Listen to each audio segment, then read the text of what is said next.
Sa mundong malapit na sa pagkagunaw, ang makapangyarihang salamangkero na si Satsuna Cromwell ang namumuno sa huling laban ng sangkatauhan. Laban sa masamang Diyos na si Vindre, buong tapang na lumaban si Satsuna at ang kanyang grupo. Sabay-sabay silang gumamit ng isang dambuhalang spell. Nilipol nila ang mga halimaw at binuksan ang daan patungo kay Vindre. Pinagsama-sama ni Satsuna ang anim na kapangyarihan ng mahika sa isa. Pero kahit ang pinakamalakas nilang mga atake ay walang naging silbi. Gumanti si Vendre, at doon na tinalo ang mga salamangkero. Sugatan ng malubha si Satsuna. Wala na siyang lakas, pero nagawa pa rin niyang magpakawala ng isang maliit na mahiwagang suntok. Nasaktan nga nito si Vendre. Nagbigay iyon ng pag-asa kay Satsuna, pero hindi na niya kayang lumaban pa. Sa harap ng kamatayan, gumamit siya ng isang anting-anting. Ang kuwintas ng muling pagsilang, na regalo ng dati niyang headmaster, ay gumana at dinala siya sa nakaraan, 10 taon na ang nakalilipas. Sa wakas, idinilat ni Satsuna ang kanyang mga mata at nakita ang kaibigang si Leo na tinatapik siya at sinasabihang huwag nang magtulala. Gulat na gulat si Satsuna nang makita si Leo dahil dapat ay nawala na ito bago pa dumating ang masamang Diyos. Lumingon si Satsuna sa paligid at nakitang nasa loob siya ng gusali ng Magic Academy. Nakabalik na siya ng 10 taon. Ngayon, mababago na niya ang pagkakamaling nagawa niya. Tahimik na sumumpa si Satsuna na tatalunin niya ang masamang Diyos na iyon. Tinapik ni Leo ang balikat ni Satsuna at sinabing oras na para umakyat siya sa entablado. Kasalukuyan silang nasa seremonya ng mga basbas. Sa wakas, natauhan na si Satsuna at inayos ang sarili. Naglakad siya papunta sa entablado kung saan naghihintay ang isa sa mga propesor. Lahat ng mata ay nakatingin kay Satsuna. Siya ang itinuturing na pinakamagaling na henyo sa kasaysayan ng Academy. Napakagaling niya talaga. May kakayahan siya sa lahat ng klase ng Magic Path. Kumbaga, may iba't ibang landas o direksyon sa paggamit ng mahika. Kailangan ng espesyal na teknik para mapagana ang mahika. Kaya naman obligadong pumili ang mga salamangkero ng iisang landas lang. Mahirap para sa mga mages na mag-aral ng dalawang magic path ng sabay, para lang itong naniniwala sa dalawang magkaibang Diyos. Tinanong ng propesor si Satsuna kung anong magic path ang gusto niya. Kampante ang propesor sa magiging sagot nito. Inaasahan niyang pipiliin ni Satsuna ang long-range magic path. Ito kasi ang pinakamagandang opsyon para sa sinumang gustong maging salamangkero. Dahil ang mga malalayong atake ay nakakabawas sa panganib na masugatan, ito ang pinakapinag-aagawang magic path. Sa dati niyang buhay, si Satsuna ang naging pinakamalakas gamit ang long-range magic, pero sa huli, wala rin itong silbi. Ngayong may pagkakataon na siyang pumili ulit, nag-isip muna ng mabuti si Satsuna bago nagdesisyon. Pumili siya ng magic path na ikinagulat ng propesor at ng lahat ng naroon. Naalala naman ni Leo ang plano ng kanyang kaibigan. Sabi ni Satsuna, pipiliin niya ang long-range magic, pero ang ending, close combat magic ang pinili niya. Nagulantang ang lahat dahil ang close combat magic ang itinuturing na pinakabulok sa lahat ng magic path. Sinigawan ng propesor si Satsuna, at pinaalalahanan siya na ang landas na ito ay nakatuon lang sa pagpapalakas ng katawan. Ibig sabihin, makakaatake lang siya kapag malapit na ang kalaban. Kumbaga, isa itong kinalimutang landas. Natatakot ang propesor na baka itapon lang ni Satsuna ang magandang kinabukasan niya, pero alam ni Satsuna ang iniisip nila. Pero, ito lang ang tanging mahika na talagang tumalablaban sa masamang Diyos. Naniniwala si Satsuna sa landas na ito. Dahil kumbinsido siya rito, tuluyan ang pinili ni Satsuna ang close combat magic path. Itinali na niya ang kanyang sarili rito. Gamit ang magic path na ito, kampante siyang mabubugbog niya ng husto si Vindre. Pagkatapos niyang makipag-ugnayan sa mahika, napangiti si Satsuna habang ang buong silid naman ay nanlulumo sa takot. Padabog na isinara ng propesor ang kanyang aklat habang sinasabi kay Satsuna na marami pa sana siyang ituturong kaalaman sa kanya. Kung pinili lang sana niya ang long-range magic, iba sana ang nangyari. Ang propesor ay si Cyrus Arite. Galit na sinigawan ni Cyrus si Satsuna dahil hindi nito pinili ang landas na magpapalakas sa kanya bilang salamangkero. Magbibigay din sana ito ng malaking karangalan kay Cyrus bilang mentor niya, pero hindi na ito pinapansin ni Satsuna. Alam niyang magiging walang saysay ang lahat pagkalipas ng 10 taon. May panahon pa si Satsuna hanggang sa oras na iyon. Matatalo ang sangkatauhan, at mayroon na lang siyang 5 taon bago lumitaw si Vindre sa kalangitan. May konting alam si Satsuna tungkol sa close combat magic path, pero wala siyang masyadong karanasan sa paggamit nito. Napapaisip si Satsuna kung paano niya mapag-aaralan ng husto ang mahika bago dumating ang masamang lalaking iyon. Habang abala siya sa pag-iisip tungkol sa hinaharap, nakatingin lang sa kanya si Cyrus na parang gustong manapak. Maya-maya, pinapunta na ang mga estudyante sa kani-kanilang mga field classroom. Doon lang niya na-realize ang problema. Napagtanto ni Satsuna na wala siyang kaalam-alam kung nasaan ba ang classroom para sa mga kukuha ng close combat magic. Sinubukan ni Satsuna na kausapin ang ilan sa kanyang mga kaklase, sa pag-asang matutulungan siyang mahanap ang kanyang daan. Tutulungan sana siya nitong mahanap ang daan, pero bigla na lang silang lumayo sa kanya na parang may kung anong nakakahawang sakit siya. Pinagtawanan pa ng mga estudyante si Setsuna, at sinabing tapos na ang maliligayang araw niya dahil pinili niya ang close combat magic. Hindi makapaniwala si Setsuna na ang lahat ng mga estudyanteng dati ay dikit ng dikit sa kanya, ngayon ay kumaripas na ng takbo dahil lang pinili niya ang landas ng close combat magic. Dahil walang gustong tumulong, nagdesisyon siyang tulungan ang sarili niya. Naniniwala siyang may mapa ng buong academy campus doon sa courtyard. Habang papunta siya sa courtyard, may narinig siyang nag-aaway na mga estudyante sa malapit.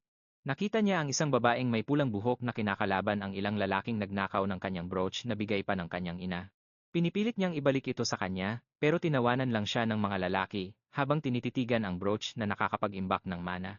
Para sa kanila, masyadong maganda ang gamit na iyon para sa isang hamak na commoner na gaya niya. Habang nakatingin sa malayo, si Setsuna ay agad na nahalatang mula sa close combat department ang babae, at ang tatlong nambubuli naman ay mula sa long range department. Inasar nila ang babae at hinamon na bawiin ang brooch gamit ang dahas, habang nilalait siya dahil gumagamit lang siya ng close combat magic. Ang pinuno ng mga loko-lokong estudyante ay nagpakawala ng fireball sa kanya na mabuti na lang at naiwasan niya bago pa siya maging barbecue. Nagagawa niyang kumilos ng napakabilis dahil sa liksi na hatid ng close combat magic. Pero dehado pa rin siya dahil tuloy-tuloy lang ang pagpapakawala ng mga fireball ng mga loko-loko sa kanya. Galit na gumamit ng mana blade ang babae at sinabihan ang mga nambubuli na hinding-hindi niya hahayaang makuha nila ang kanyang brooch. Pero hindi man lang natakot ang mga loko-loko sa babae at sa kanyang mana blade. Inasar pa siya ng leader ng mga ito, at tinanong kung aabot ba ang talim niya sa kanya. Pagkatapos ay nagpaulan siya ng napakaraming fireball sa babae. Hindi niya naiwasan ang lahat ng ito kaya tumalsik siya sa lupa. Pinagtawanan siya ng leader ng mga loko-loko, at tinawag siyang isang kaawa-awang talunan dahil kahit gaano pa siya kalakas, hinding-hindi niya mapapantayan ang antas ng mga long-range mage. Dahil nakasalampak na sa lupa ang babae, wala na siyang paraan para iwasan ang mga parating na fireball na tatama sa kanya. Tamang-tama bago tumama ang mga fireball, biglang sumulpot si Setsuna at mabilis na iniligtas ang babae palayo sa panganib. Nagulat ang lahat ng nakakita, pati na ang mga loko-loko. Habang karga pa rin ang babae, kumilos na parang isang tunay na ginoo si Setsuna, at tinanong kung alam ba niya kung nasaan ang Close Combat Magic Department dahil naghahanap siya ng magtuturo sa kanya ng daan. Namukhaan din sa wakas ng mga loko-loko si Setsuna at narealize nilang siya pala ang genius ng school. Noong una ay natakot sila, pero napansin nila ang Close Combat Magic Crest sa likod ng kanyang kamay. Agad na inisip ng mga loko-loko na kaya nilang talunin si Setsuna dahil nasa basurang department na ito ngayon. Binalak nilang bugbugin siya hanggat gusto nila. Sumang-ayon naman si Setsuna na mahina nga ang landas na iyon, pero alam niyang nakadepende ang lahat sa kung paano ito ginagamit, at tiwala siya sa kanyang kaalaman. Habang papalapit si Setsuna sa mga loko-loko, sinubukan siyang pigilan ng babae, at binalaan na baka masaktan siya dahil mga senior ang mga ito. Pero ayaw ng mga loko-loko na magbago pa ang isip ni Setsuna, kaya mabilis nila itong inatake. Habang papalapit ang fireball kay Setsuna, ginamit niya ang kanyang kaalaman tungkol sa close combat magic. Itinuon niya ang kanyang magic sa kanyang mga binti para lumakas ang mga ito. Dahil sa dagdag na liksi, madaling naiwasan ni Setsuna ang atake.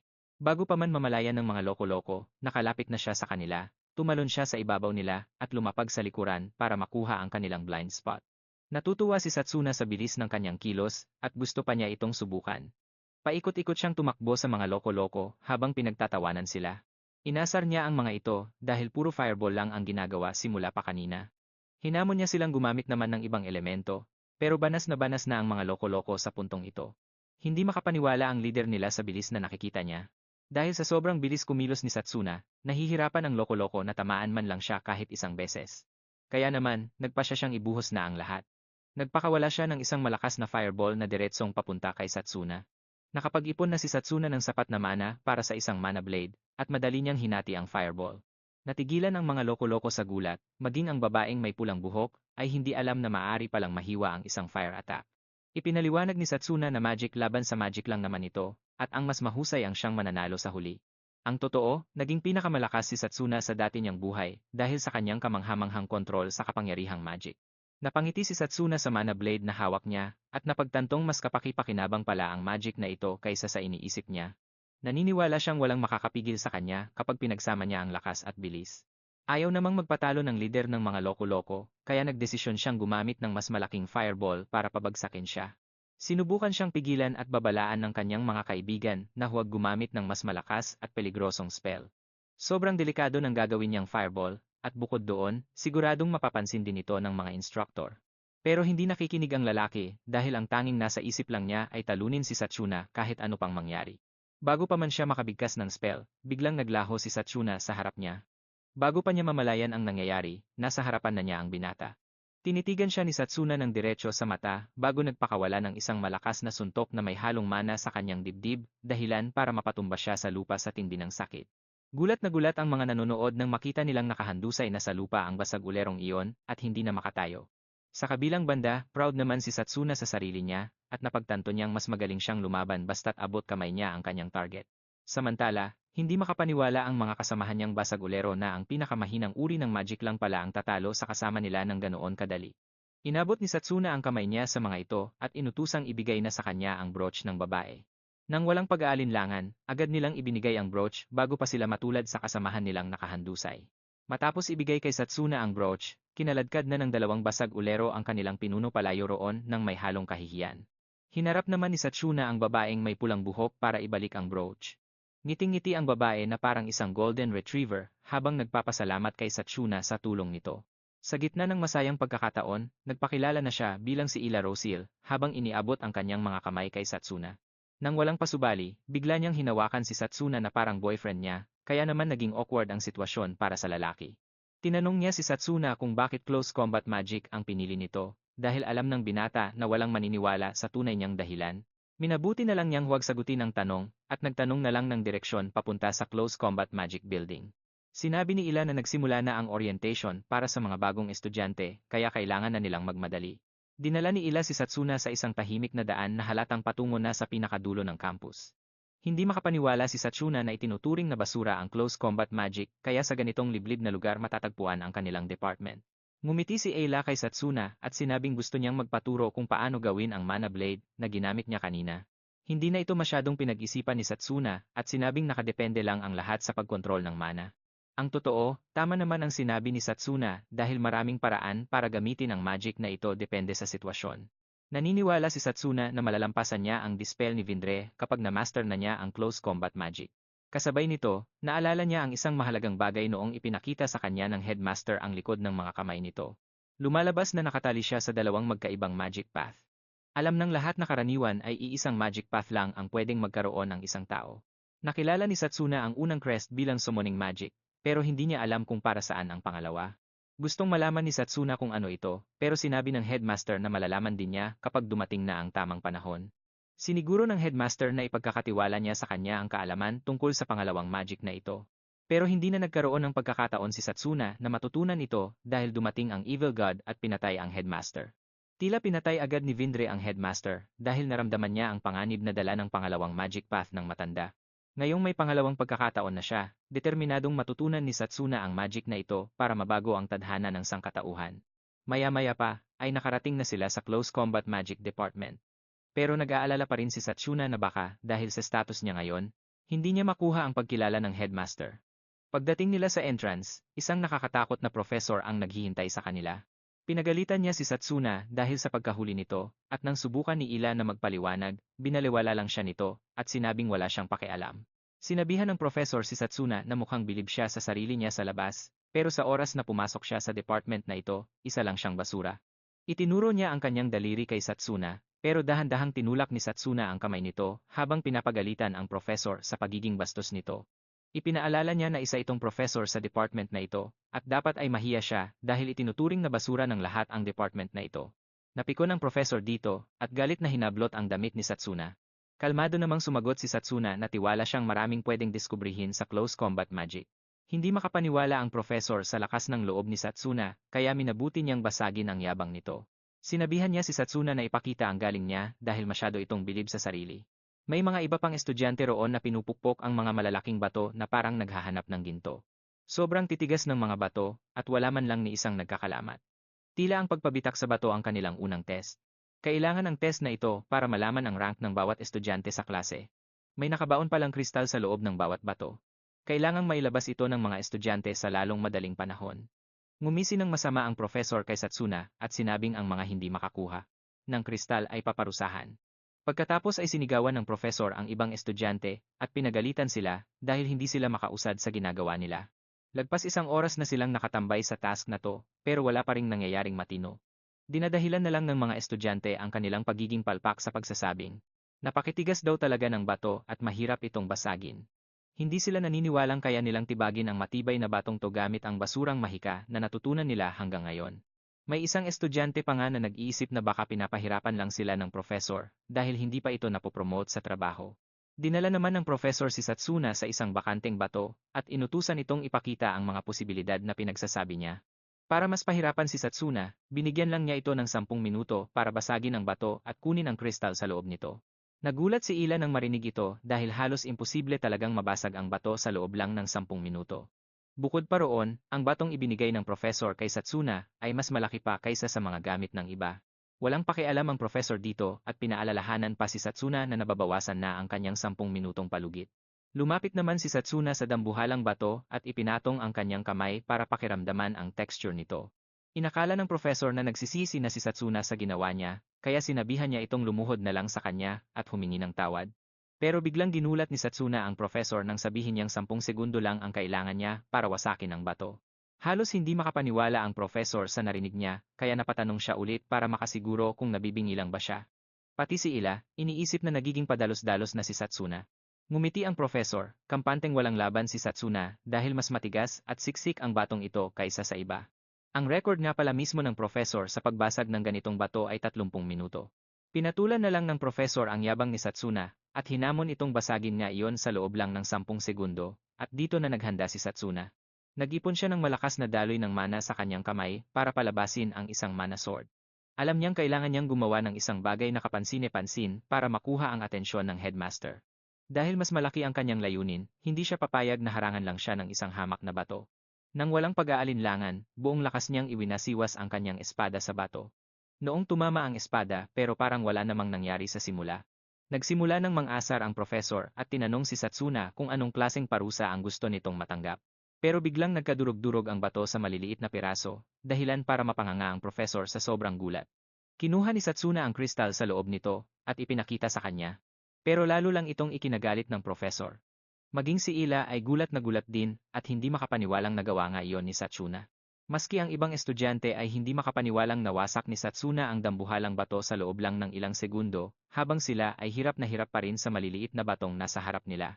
May nakaisip agad na baka mas malakas pa nga si Satsuna kaysa sa mismong professor nila. Pero mas pinairal ng professor ang pagiging makapal ng mukha at inakusahan si Satsuna na isang mandaraya.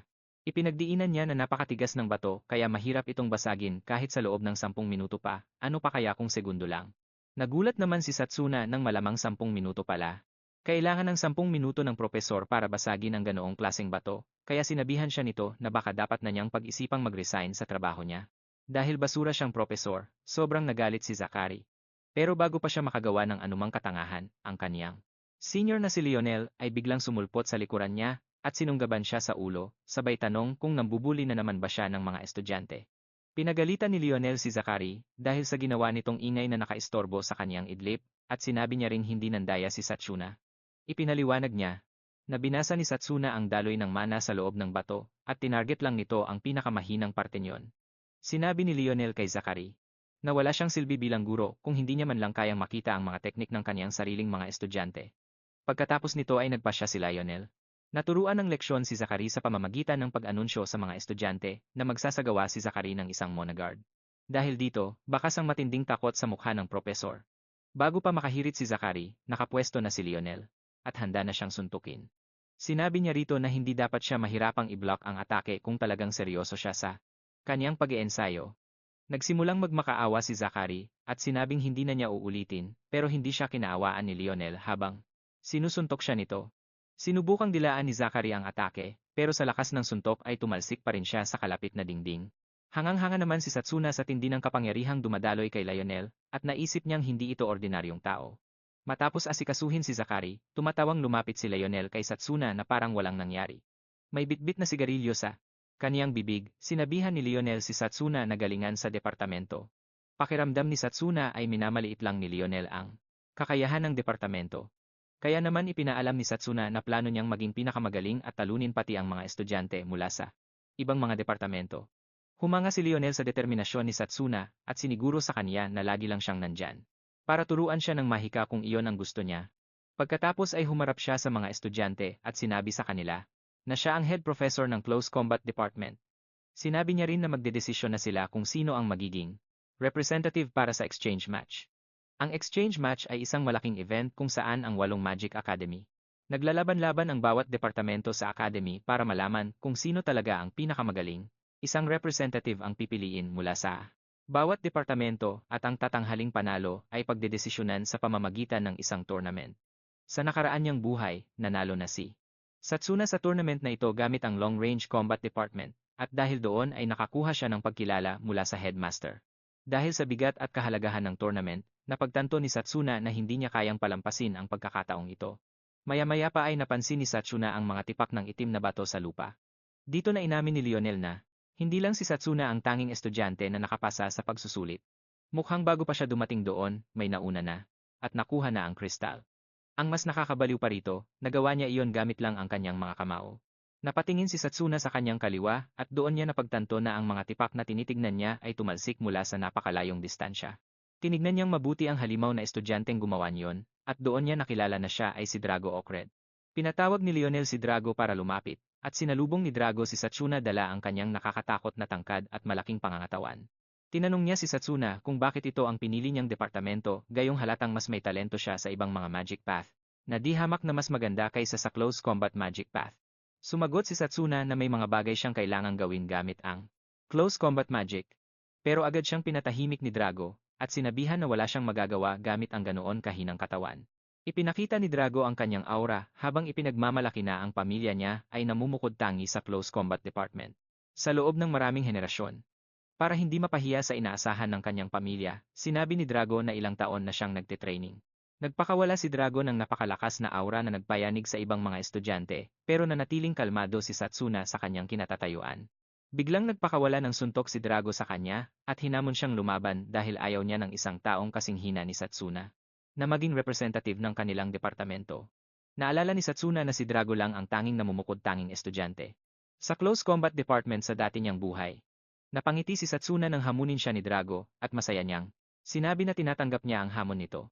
Tuwang-tuwa naman si Lionel na nagkasundo ang dalawa, at sinabi sa kanila na ang laban ay gaganapin sa loob ng 1 linggo. Naglakad palayo si Drago habang binabalaan si Satsuna na huwag magtatangkang tumakas bago sumapit ang itinakdang araw. Gusto pa nga niyang maging laban ito. Hanggang kamatayan dahil pinaninindigan ni Satsuna na isa siyang close combat mage. Ang mga estudyante naman ay naghuhulaan na kung sino ang mananalo, pero lahat sila ay naniniwalang wala talagang pag-asa si Satsuna laban kay Drago.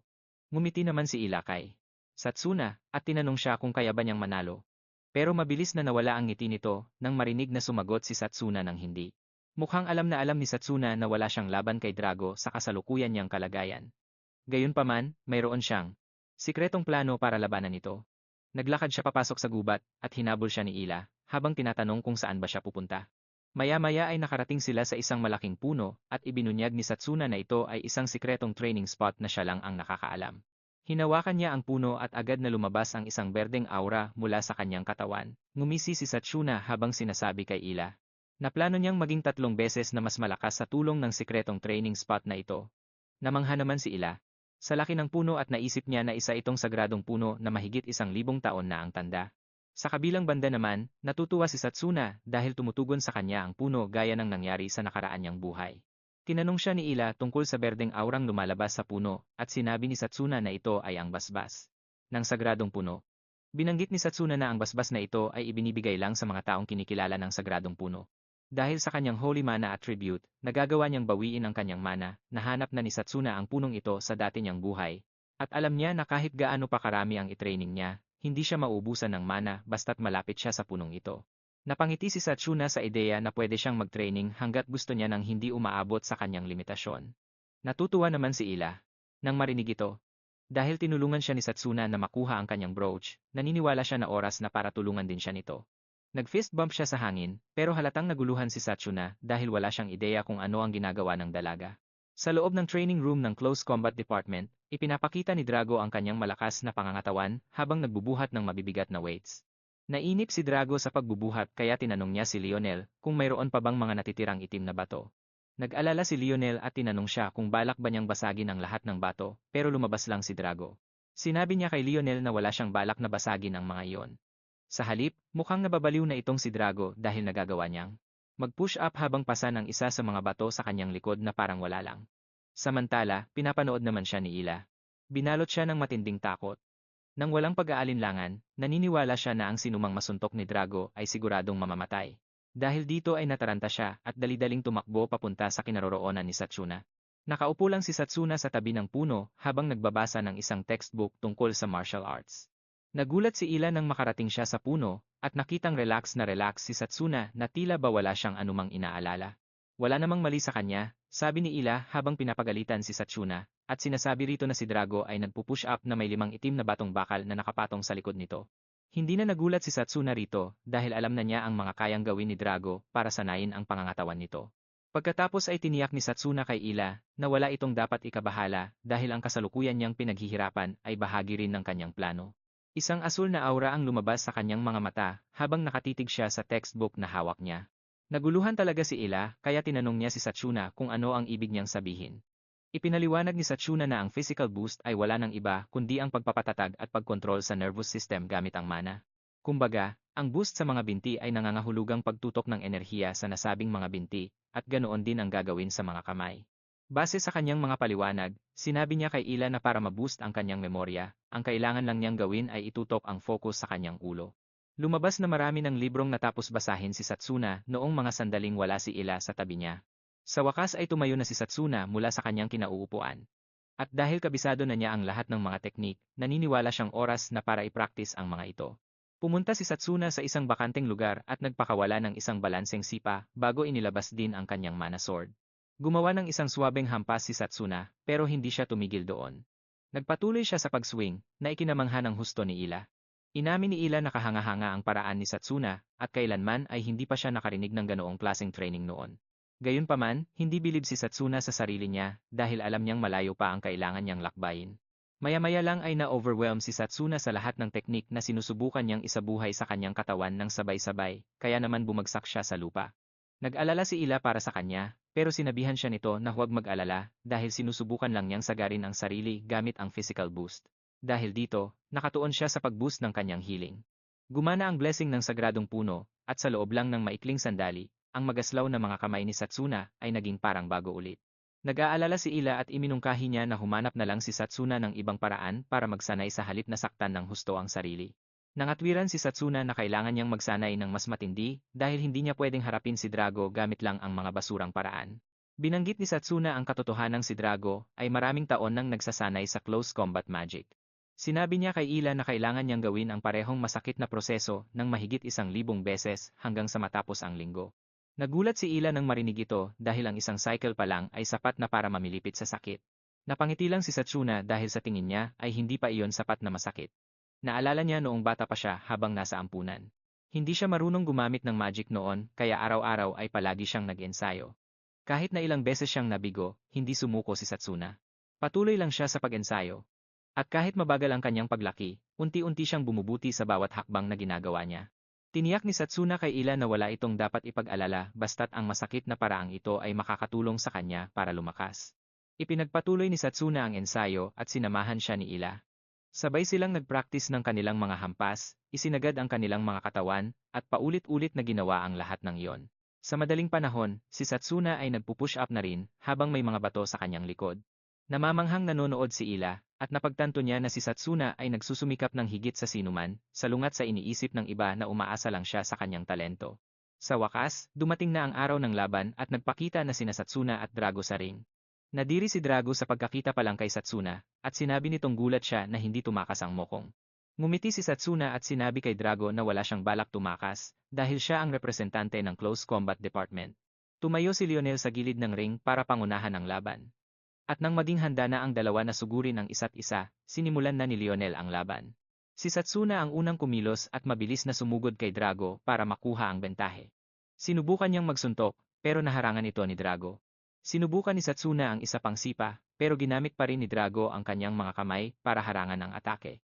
Gayunpaman, ang lakas ng sipa ni Satsuna ay nagawang itulak si Drago paatras. Nagulat si Satsuna nang makitang walang tumama sa kanyang mga atake dahil gumamit si Drago ng mana guard para tiisin ang lahat.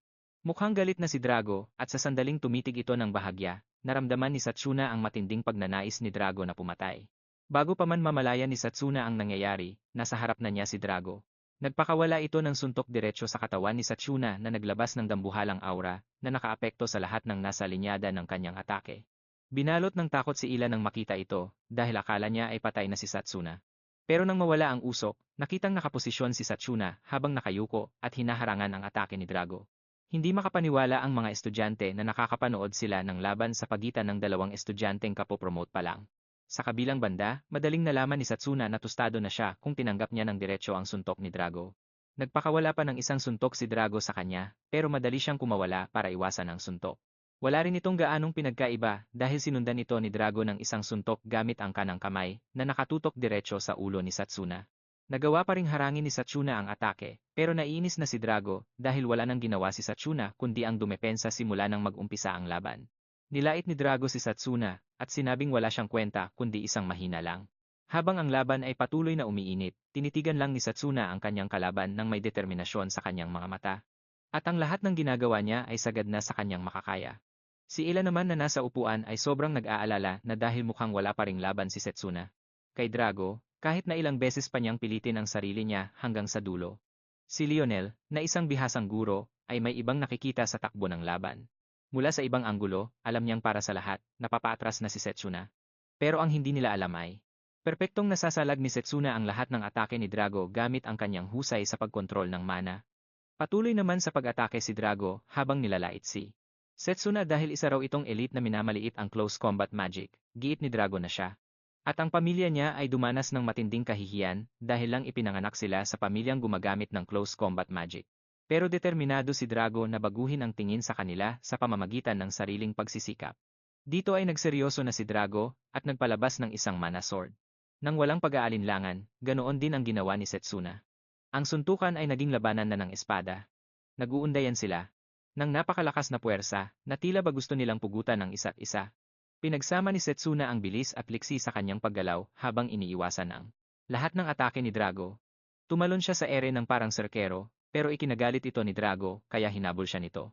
Sinundan siya nito hanggang sa pagbagsak sa lupa para sana durugin, pero mabilis na nakailag si Setsuna. Bago pa man mahuli ang lahat, ang lupa ang napuruhan ng atake ni Drago at nagkalamat-lamat pero hindi pa rin siya tumitigil. Si Setsuna ay napaurong, pero sinundan pa rin siya ni Drago ng isa pang hataw hanggang sa maipit na niya ito. Sa sandaling ito, naalala ni Setsuna ang mga masasakit na salitang binabato sa kanya ng ibang estudyante noong nalaman nilang pinili niya ang close combat magic. Dahil dito, sinabi ni Setsuna kay Drago na naiintindihan niya ang galit nito. Pero, ipinaramdam ni Setsuna sa kanya na pareho silang may mas mataas na hinahangad. Biglang bumawi si Setsuna at napaurong si Drago. Nang wasakin niya ang mana sword nito sa isang kumpas lang. Nagulat si Drago nang makita ang laking pinagbago sa galaw ni Setsuna. Halos mahati na ni Setsuna si Drago, pero bahagyang nakailag ang huli. Pinag-isipan ni Drago ang sinabi ni Setsuna tungkol sa pag-abot sa mas mataas na antas. Kaya naman nagseryoso na rin siya ng todo.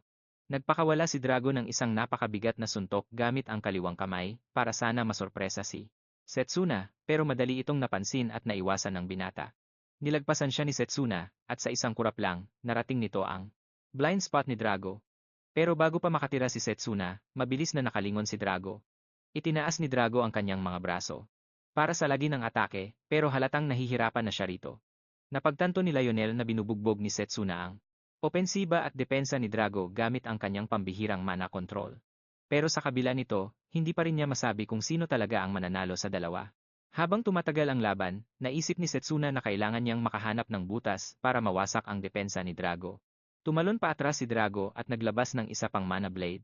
Buong lakas niyang iwinasiwas ang espada kay Setsuna, pero naiwasan ito ng binata. Napansin ni Setsuna na ibinubuhos na ni Drago ang lahat ng mana niya para sa isang huling malakas na atake. Para tapusin na ang laban, dahil alam na niya ito, nakuha ni Setsuna ang perpektong tiyempo para ilagan ang hataw ni Drago. Kaya lang, isang hakbang na lang si Setsuna at mahuhulog na siya sa labas ng ring. Lumingon siya para makita kung gaano na siya kalapit matalo, pero si Drago naman ay tuwang-tuwa dahil sa wakas ay naipit na niya si Setsuna. Sa kanto, naniniwala si Drago na wala nang takas si Setsuna at hindi na magagamit ang liksi ng mga paa nito dahil dito.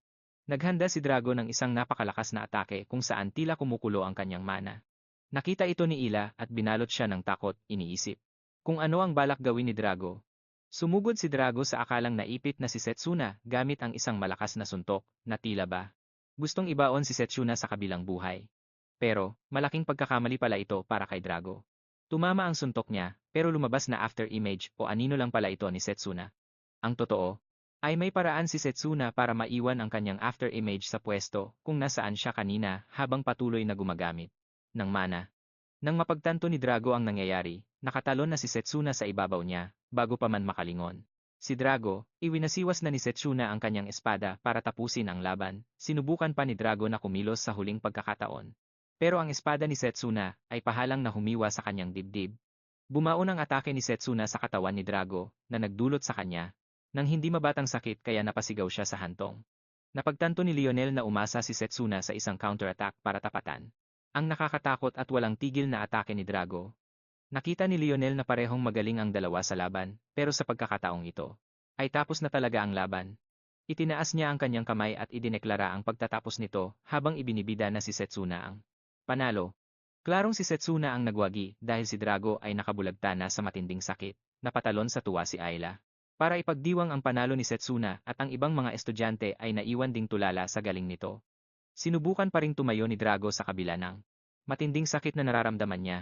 Nakita ito ng mga estudyante, at nasabi nilang talagang matibay ang loob ng taong ito. Hinawakan ni Drago ang kanyang dibdib sa sakit at napagtanto niyang ang huling tira ni Setsuna ay sadyang itiningga para hindi siya mapatay. Inabot ni Setsuna ang kamay niya para tulungan siya, pero tinanong siya ni Drago. Gustong malaman ni Drago kung para saan nga ba talaga lumalaban si Setsuna. Pagkatapos ay inamin ni Setsuna na lumalaban siya para hindi matalo kahit kanino. Bukod pa rito, pinagsisikapan niyang maigi na siguraduhing walang kahit anong mawawala sa kanya. At para makamit ito, layunin ni Setsuna na maging mas malakas kaysa sa kahit sino. Kuminang ang mga mata ni Drago sa kuryosidad nang marinig ito. At sa wakas, inamin din niyang medyo malakas nga si Setsuna. Walang magawa si Drago kundi ang pilit na tumayo at aminin ang pagkatalo, habang pinupuri naman siya ni Setsuna dahil pinatunayan niyang totoo ang kanyang reputasyon. Naniniwala si Setsuna na baka maging malaking tulong si Drago sa laban nila sa masamang nilalang na iyon. Lumapit naman si Lionel kay Setsuna para itaas ang kamay nito bilang panalo at para ibalita na rin sa lahat ng nanonood na si Setsuna ang napiling kinatawan para sa departamento ng close combat. Makalipas ang ilang araw, sinabihan ni Lionel si Drago na oras na para sa kanya at sa iba pang mga kinatawan na magkita-kita ng personal bilang paghahanda sa exchange match. Pinayuhan naman ni Lionel si Setsuna na magpakabait. Tinanggap ni Setsuna ang payo habang binubuksan ang pinto. Pagpasok niya sa silid, agad na napatingin sa kanya ang lahat. Dahil siya ang kinatawan ng departamento ng close combat, biglang nagbago ang timpla ng mga estudyante sa paligid niya. Isa sa mga kinatawan ang matapang na ng asar kay Setsuna, at sinabihan siyang balak lang nitong dagdagan ang kahihiyan. Nakasalukuyang nararanasan ng kanyang departamento. Tinitigan ni Setsuna ang tatak sa kamay ng lalaking iyon. At napagtanto niyang siya ang kinatawan ng departamento ng enchantment magic. Mas pinili pa ng lalaking itong inisin si Setsuna habang tumatayo siya para lapitan ito at sabihin siya ang makakalaban nito. Pinagtawanan ng enchanter si Setsuna at ipinaalala sa kanya na hindi pa nanalo ang departamento ng close combat sa kahit anong torneo. Sa nakalipas na 100 taon, ipinagpatuloy niya ang pagsasabing kilala lang ang departamento ng close combat. Sa pananatili sa dulo ng paaralan para magpalaki ng kalamnan nang wala namang ibang ginagawang kapaki-pakinabang. Bago pa man niya matapos ang sasabihin, tinapakan ni Setsuna ang kanyang mga binti, kaya napangiwi ito sa sakit. Malamig na sinabi ni Setsuna sa lalaki na mukhang wala ngang modo sa departamento nila dahil hindi man lang sila marunong ng tamang pagbati. Sinubukan pang magsalita ng kinatawan ng enchantment, pero pinigilan siya ni Setsuna. Sinabi niyang wala siyang pakialam kung ilang taon na silang hindi nanalo, dahil siguradong sila ang magwawagi sa kompetisyong ito. Nakipagtalo ang kinatawan ng enchantment kay Setsuna, at sinabihang tigilan ang pagsasalita ng basura. Maya-maya pa, isang boses mula sa likuran ang nakisali sa usapan, at nagmungkahing maghintay muna sila hanggang sa unang laban bago sila mag-away. Napansin ni Setsuna na nangyayari ang lahat ayon sa takbo nito bago ang kanyang regression. Lumabas na ang boses na nagsalita sa likuran nila ay walang iba kundi ang headmaster. Masayang binati ni Carol mula sa departamento ng summoning ang headmaster, at sinabing excited na siyang ipakita rito kung ano ang kakayahan ng kanyang departamento. Kilala ni Setsuna kung sino siya at nakita niyang nananatiling palakaibigan si Carol. Naalala niyang pinahirapan siya ng husto ni Carol noong maglaban sila bago ang kanyang regression. Alam ni Setsuna na siya ang nanalo sa laban na iyon, pero naisip niyang kailangan niyang maging mas maingat ngayon. Sa wakas ay nagsalita na ang headmaster, at binati ang mga estudyante sa pagkakapili sa kanila bilang mga kinatawan. Sinabi ng headmaster kung gaano siya katuwa na may 8 magagaling na talento ang nagtipon-tipon. Ibinunyag naman ng headmaster na ang paligsahan ay gagawin sa paraang isa laban sa isa, at ang kanilang mga makakalaban ay pipiliin ng random. Mukhang makakalaban ng Departamento ng Close Combat. Ang Departamento ng Enchantment Magic, na bihasa sa paglalagay ng mana sa mga bagay na walang buhay. Ang ikalawang laban ay sa pagitan ng Departamento ng Healing Magic na gumagawa ng mga himala at sumusuporta sa mga kakampi, at ang Departamento ng Long Range Magic, na tumatalo sa mga kaaway nang hindi hinahayaang makalapit ang mga ito. Ang ikatlong laban naman ay sa pagitan ng Departamento ng Formation Magic, na naglalagay ng iba't ibang kapangyarihan sa mga magic array, at ang Departamento ng Summoning Magic, na nag-uutos sa mga mythical beast mula sa ibang mundo. At para sa huling laban, ito ay sa pagitan ng Departamento ng Special Magic at ng Departamento ng Alchemy Magic, na may kakayahang baguhin ang mga materyal ng permanente. Ipinalam ng headmaster sa kanila na ang Interschool Exchange Match ay isa lamang praktikal na aralin para makakuha ng mga ideya mula sa iba't ibang departamento ng mahika, sabi ng headmaster sa kanila. Na ang laban ay gaganapin sa loob ng 10 araw, at malaya silang matuto ng bagong mahika o mag-focus sa kung ano na ang alam nila. Ano man ang gawin nila ay nasa kanila na iyon, pero sinabi ng headmaster na inaasahan niyang makikita ang kanilang determinasyon. Tumugon si Carol sa sinabi nito, at nagmamadaling humabol si Setsuna sa headmaster, dahil baka ito na ang pagkakataon niyang makausap ito. Sinabi ni Setsuna sa kanya na may hihilingin siya. Hindi siya nag-atubiling tanungin ang headmaster kung handa ba itong ituro sa kanya ang mahika nito kung sakaling manalo siya sa torneo. Sinubukan ng headmaster na magkunwaring maang-maangan, at sinabi niya kay Setsuna na walang silbi para sa kanya ang summoning magic nito. Pero sumabat si Setsuna at sinabing ang tinutukoy niya ay ang isa pa nitong mahika. Pagkarinig nito, biglang nag-iba ang reaksyon ng headmaster. Naglabas siya ng isang nakakatakot na aura na halos magpabagsak kay Setsuna habang tinatanong kung paano nito nalaman ang tungkol sa isa pa niyang mahika. Ramdam na ramdam ni Setsuna na nag-iingat ang headmaster sa kanya, pero alam niyang ang pangalawang mahika nito ang susi para talunin ang masamang kontrabida. Dahil dito, nagpa siya si Setsuna na hindi siya susuko. Binanggit ni Setsuna na maaaring hindi niya masasabi sa headmaster ang dahilan, pero dapat nitong malaman na ang pagkapanalo ng Close Combat Department pagkalipas ng 100 taon ay may malalim na kahulugan. Inabot niya ang kanyang kamay sa headmaster, at tinanong kung hindi ba ito umaasa na mangyari ang ganoong bagay. Sa wakas, napagtanto ng headmaster na mukhang wala namang masamang balak si Setsuna. Sinabi niya rito na ituturo niya ang pangalawang mahika sa mismong araw na manalo ito sa championship. Yumukod si Setsuna sa headmaster at nagpasalamat sa pangakong iyon. Gayunpaman, ipinaalam ng headmaster sa kanya na hindi ito magiging madaling landas. Walang pakialam si Setsuna dahil handa siyang ipakita sa headmaster ang kanyang determinasyon sa torneo. Natuwa ang headmaster nang marinig ito at saka naglakad palayo. Kinabukasan, naupong mag-isa si Setsuna para kumain ng masarap na tinapay na ibinalita sa kanya ni Ila. Habang nagpapahinga, naisip ni Setsuna na dapat niyang gawin ang lahat ng gusto niya bago sumapit ang araw ng torneo. Bigla na lang siyang inatake ng isang golem. Halos madurog ang ulo niya, pero nagawa niya itong harangan. Lumabas na ang golem na iyon ay galing sa enchantment representative. Nagulat si Setsuna na inaatake siya ng kinatawan ng enchantment. Sinabi ng enchantment representative kay Setsuna na hindi na siya makapaghintay sa laban dahil balak na niyang tapusin si Setsuna bago pa man iyon mangyari. Tinawag niyang isang hamak na basura si Setsuna na naglakas loob na hiyain siya. Kinutya naman siya ni Setsuna at sinabing nararanasan lang nito ang bunga ng sarili nitong mga aksyon. Bago pa mamalaya ni Setsuna, mayroon na palang kumpol ng mga golem sa likuran ng enchantment representative. Gayunpaman, nagpa siya itong tunawin ang mga golem nang mapagtanto niyang magiging masama para sa kanya kung kakalat ang balitang nambubuli siya ng isang mahinang tao mula sa Close Combat Department. Pagkatapos ay naglakad siya palayo, at sinabi kay Setsuna na mas maghahanda siya sa opisyal na laban. Namangha si Setsuna na kayang magbigay ng mana ng enchantment representative sa napakaraming bagay para kontrolin ang mga ito, at itinuring niya itong isang taong may talento. Tinitigan ni Setsuna ang kanyang tinapay sa lupa, at sumama ang loob niya dahil sinayang ng lalaking iyon ang kanyang pagkain. Kinabukasan, tinipon ni Lionel ang kanyang mga estudyante at sinabi sa kanila na trabaho nilang maghanda para sa exchange match. At para magawa ito, susuriin nila ang laban sa pagitan ni Drago at Setsuna. Tinanong ni Lionel ang mga estudyante kung naintindihan na ba nila sa wakas ang kanilang mga pagkukulang, at lahat sila ay sumagot ng oo. Pagkatapos ay tinawag ni Lionel si Drago para siya ang unang magsabi ng kanyang kahinaan. Binanggit ni Drago na nawalan siya ng kontrol sa kanyang mana at emosyon. Tinanong din ni Lionel si Setsuna ng parehong tanong. Inamin ni Setsuna na kulang siya sa lakas at talagang natatalo siya ni Drago pagdating sa purong puwersa. Natuwa si Lionel na naintindihan ng dalawa ang kanilang mga kahinaan dahil ito ang kanilang unang hakbang para lumago. Iminungkahi ni Lionel na magtrabaho sila para sa kanilang pag-unlad. Tinanong naman ni Ila si Lionel kung ang laban ba ay magsisilbing pagsasanay para sa exchange match.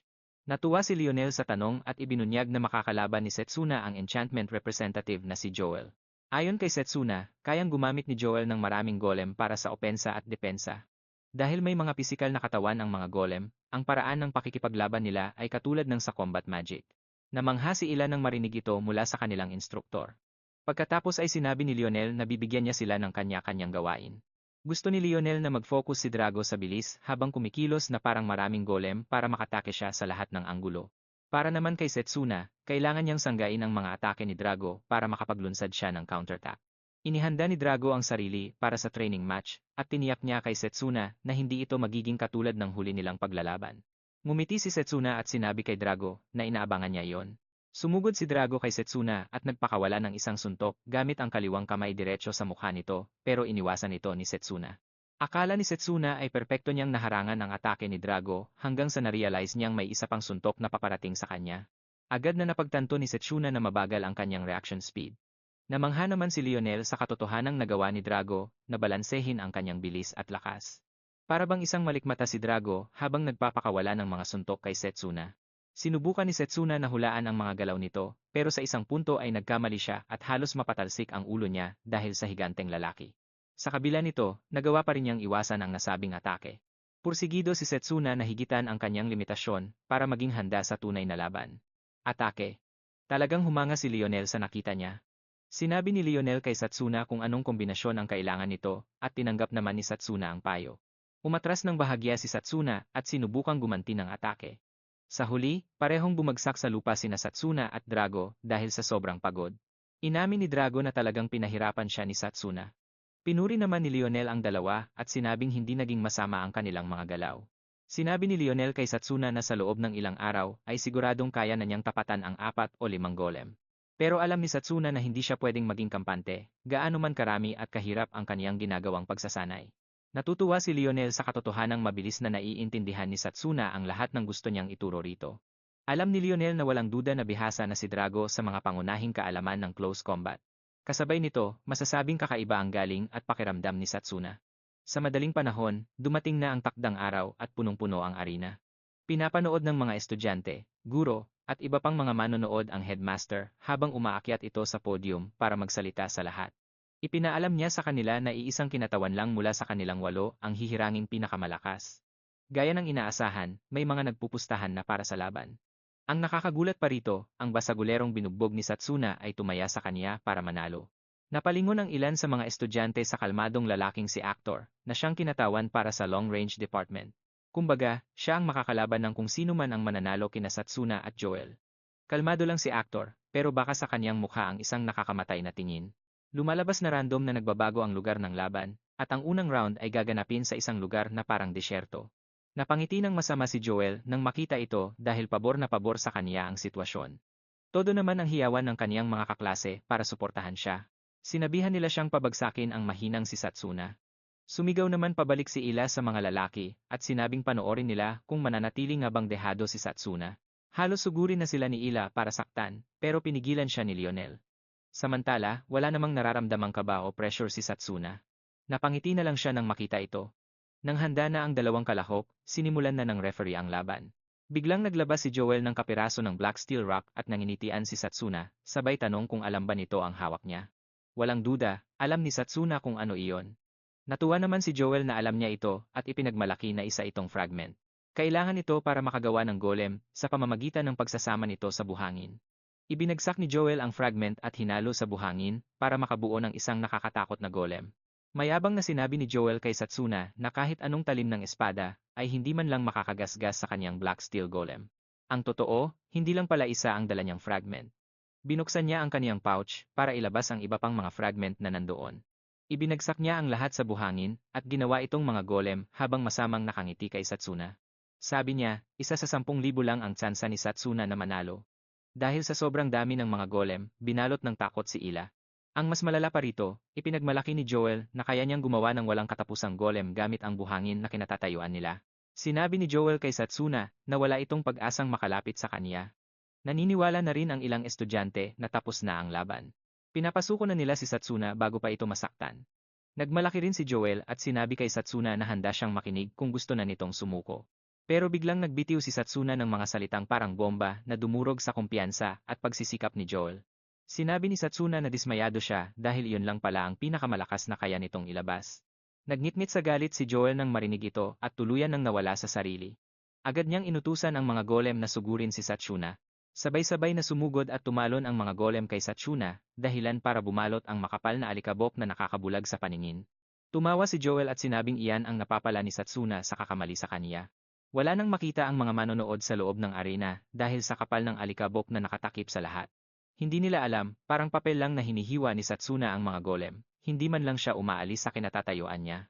Nang sa wakas ay makita ni Joel si Satsuna, ang kaniyang mga golem ay wala nang iba kundi mga basag na piraso na lang. Inihayag ni Satsuna na kabisado na niya ang tungkol sa Black Steel Rock. Hindi makapaniwala si Joel dahil alam niyang sadyang matitibay ang kaniyang mga golem. Agad na sinubukan ni Joel na buuin muli ang mga golem, at pinaalalahanan si Satsuna na kaya niyang gawin iyon ng walang katapusan. Pero sinagot siya ni Satsuna na pagdating sa bakbakan ng malapitan, wala nang tatalo pa sa close-range magic. Sinabi ni Satsuna na kahit gaano pa karaming golem ang gawin niya, hindi siya matatalo dahil puro lang naman basic ang alam nilang galaw. Tumalon si Satsuna patungo sa mga bagong buong golem at mabilis na pinagpira-piraso ang mga ito. Parang humihiwa lang ng mantikilya si Satsuna sa bilis ng kanyang espada. Pero hindi pa rin handang sumuko si Joel. Dumukot uli siya sa kanyang pouch para maglabas pa ng mga fragment, pero mabilis siyang naunahan ni Satsuna. Ginawa ito ni Satsuna bago pa man makakurap si Joel. Sinabi ni Satsuna sa kaniya na nasa isa siyang laban na dehado para sa kaniya. Dahil wala nang kawala, saktong nasuntok sa mukha si Joel. Tumalsik ang kaniyang salamin at napaubo siya ng dugo habang tumatalsik sa kabilang dulo ng arena. Wala pa ring malay ang mga manonood sa nangyayari sa loob ng makapal na alikabok. Maya-maya pa ay nagsimula na itong humawi. Unti-unti nang nawawala ang usok at alikabok, at doon nila nakitang may isang estudyanteng nakatayo pa rin. Bago pa man nila malinaw na makita kung sino ang estudyanteng iyon, inanunsyo na ng referee na si Satsuna ang panalo. Nakahandusay at walang malay si Joel sa sahig habang nakangiti naman si Satsuna dahil nakuha niya ang unang panalo. Tuwang-tuwa at nagbubunyi si Ila nang malaman niyang nanalo si Satsuna. Ang mga galit naman kay Satsuna ay hindi makapaniwala sa kanilang nakita. Noon lang ulit nangyari na nanalo si Satsuna sa isang laban, matapos ang napakahabang panahon. Hindi alam ng karamihan kung paano tinalo ni Satsuna si Joel. Iniisip ng iba na baka hindi lang nakontrol ni Joel ang paglabas ng kanyang mana. Dahil dito, napahamak daw si Joel sa sarili niyang kapangyarihan. Sabi nila, sinwerte lang si Satsuna at hindi raw talaga niya kayang manalo laban kay Joel. Pero alam ni Cyrus na hindi nagkamali si Joel at tinalo siya ni Satsuna ng tapat at malinis. At dahil nanalo si Satsuna, si Akar naman ay. Sa wakas ay nagdesisyon ng seryosohin siya. Naisip niyang kailangan na niyang maghanda ng plano laban sa taong ito. At dahil doon, nagpatuloy ang kompetisyon at nagsimula na ang ikalawang laban. Bumalik si Satsuna sa upuan kung saan masaya siyang sinalubong ni Ila. Tinanong siya ni Ila kung manonood ba siya ng laban, at umuo naman si Satsuna. Gusto raw niyang makita kung may matututunan siya habang naglalaban ang mga ito. Ang mga departamento na maghaharap ngayon ay ang Summon at Formation. Sa simula pa lang ng laban, lamang na si Carol mula sa Summoning Department. Nakasakay siya sa likod ng isang nakakatakot na lobo. Naglalabas ito ng mga atake na yelo sa kalaban niyang taga-Formation Department, pero pilit pa ring lumalapit ang pambato ng Formation kay Carol habang hinihiwa ang mga atake nito. Namangha si Satsuna sa galing ng kinatawan ng Formation Department. Dahil sa bilis at galing ng galaw nito, naitanong ni Satsuna sa sarili kung magagawa rin kaya niya iyon sa dikitang labanan o close quarter combat. Inamin naman ni Ila na astig ang mga galaw ng ibang departamento, pero ang gusto lang talaga niya ay maging mas malakas sa close combat magic. Doon na siya tinanong ni Satsuna kung bakit close combat magic ang pinili niya. Marami namang ibang klase ng magic na pwede niyang piliin, pero naikwento ni Ila na minsan na siyang nailigtas ng isang close combat mage. Naglalaro raw siya noon kasama ang kanyang nakababatang kapatid sa gubat nang bigla silang atakehin ng isang higanteng grizzly bear. Akala ni Ila ay katapusan na nila, hanggang sa may dumating na isang close combat mage para tulungan sila. Sinuntok ng mage ang oso hanggang sa mamatay ito. Mula noon, naging pangarap na ni Ila ang maging isang close combat mage. Para raw makatulong din siya sa mga tao sa paligid niya. Medyo nahihiyang tumawa si Ila at sinabing baka pambata ang dahilan niya, pero si Satsuna agad siyang kinontra at sinabing hindi iyon pambata. Sabi ni Satsuna, basta may layunin siya sa kanyang puso, siguradong magiging mas malakas siya. Napangiti na parang bata si Ila nang marinig ito. Masaya silang nag-uusap nang biglang sumulpot si Leo. Lumabas na si Leo pala ang pangalawa sa pinakamalakas sa long range department, sunod kay Satsuna. Tinapik ni Leo sa balikat si Satsuna at sinabing napanood niya ang unang laban nito at talagang kahanga-hanga iyon. Agad namang, inisip ni Leo na girlfriend ni Satsuna si Ila. Namula ng husto ang mukha ni Ila habang itinatanggi kay Leo ang sinabi nito. Maya-maya pa ay nasa ikalawang round na sila at ang unang laban ay sa pagitan ng long range at close combat. Ang napiling stage para sa laban ay ang Scorching Hell kung saan hindi pwedeng mahulog ang mga kalahok dahil tiyak na katapusan na nila iyon. Nang makita ni Drago ang stage na puno ng lava, naisip niyang magiging mahirap ang lumapit sa kalaban. Naniniwala naman si Lionel na kahit mahirap ang stage, pabor naman ito para sa kabilang panig. Lumalabas na si Cyrus pala ang nag-ayos ng stage dahil gusto niyang manalo ang kanyang departamento. Gusto ni Cyrus na bigyan ng matinding leksyon si Satsuna dahil sa pagpili nito sa close combat department. Samantala, pinuntahan naman ni Ila. Si Satsuna nakasalukuyang nag-aaral. May isang flower vase sa mesa at agad siyang binalaan ni Satsuna na huwag itong hawakan.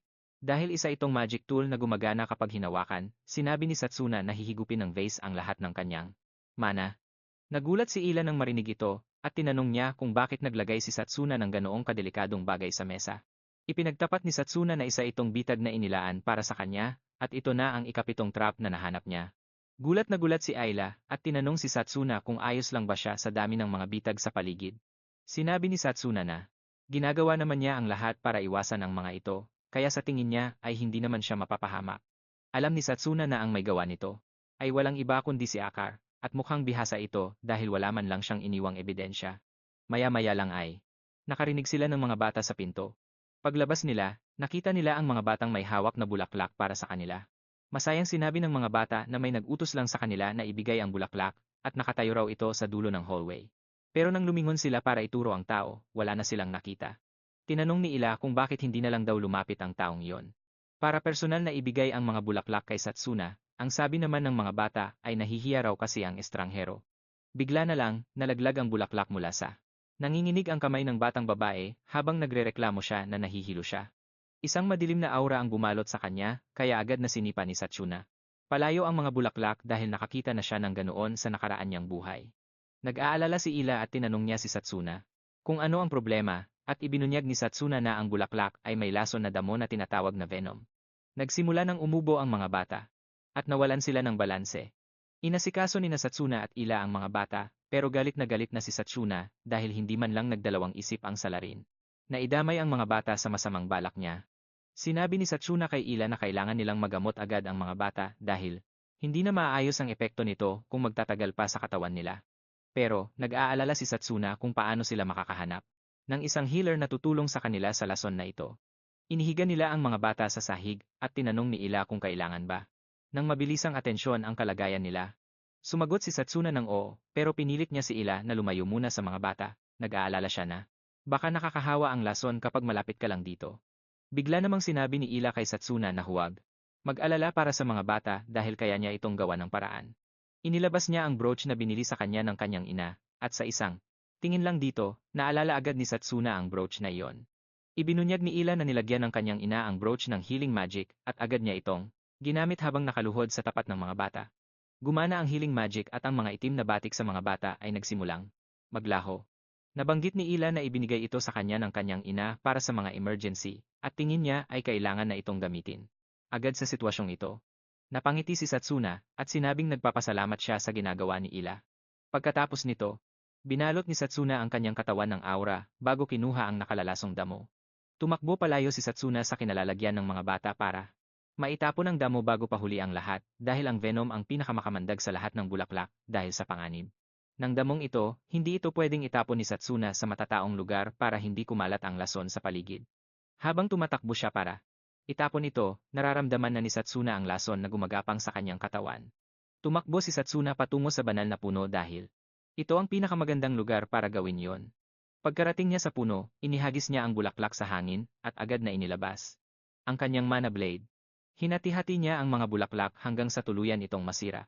Pagkatapos, napaupo si Satsuna sa ilalim ng puno para bawiin ang kanyang mana. Samantala, naghihintay na ang lahat kay Satsuna sa arena at akala nila ay tumakas na siya.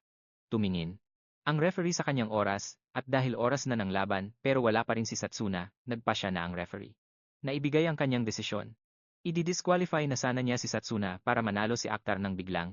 Dumating si Satsuna sa eksena at sinabing wala siyang balak na sumuko. Mukhang galit na galit siya pero ang mga itim na batik ay kalat pa rin sa kanyang katawan. Nang makita ito ni Akhtar, humalakhak siya ng malakas at pinagtawanan si Satsuna. Hindi itinanggi ni Akhtar ang katotohanan na siya ang nagpadala ng mga bulaklak kay Satsuna. Galit na tinanong ni Satsuna si Akhtar kung wala ba siyang pakialam na nadadamay ang mga inosenteng bata sa lason, pero nagmaang-maangan ang loko na tila wala siyang alam tungkol sa lason. Sabi pa ni Akhtar, dapat pa ngang maging masaya ang mga bata dahil nakatulong sila sa isang taong may mataas na katayuan na gaya niya, lalo itong nakapagpagalit kay Satsuna, at dahil pareho na silang nasa arena, sinimulan na ng referee ang laban. Nang hindi nagsasayang ng oras, si Akhtar ay nagpakawala ng isang long-range attack kay Satsuna. Nagawang iwasan ni Satsuna ang atake, pero naramdaman ni Drago na may mali sa kanya dahil ang kanyang mana ay hindi maayos ang daloy. Mukhang nalinis ni Satsuna ang damo. Dahil sa tulong ng puno, pero dahil nagmamadali siya, hindi na niya nagawang linisin ang lason sa loob ng sarili niyang katawan, si Akhtar ay patuloy sa pagtira ng sunod-sunod na fireball, sa hangaring mapabagsak si Satsuna sa lalong madaling panahon. Gayunpaman, nagagawa ni Satsuna na iwasan ang lahat kahit na hirap na siya. Nakikita ng lahat na depensa lang ang ginagawa ni Satsuna. At napangiti ng masama si Cyrus dahil naging matagumpay ang kanyang plano. Nakatayo siya sa kabilang pasukan ng arena habang naghihintay na mapahiya si Satsuna. Napatingin si Satsuna sa mga upuan at napagtanto niyang wala pa rin si Ila. Nag-aalala siya para sa mga bata at umaasa siyang maayos lang sila. Napansin ni Akhtar na hindi nakatutok si Satsuna sa laban at ginamit niya itong pagkakataon para magpakawala ng mas nakamamatay na mga long-range attack.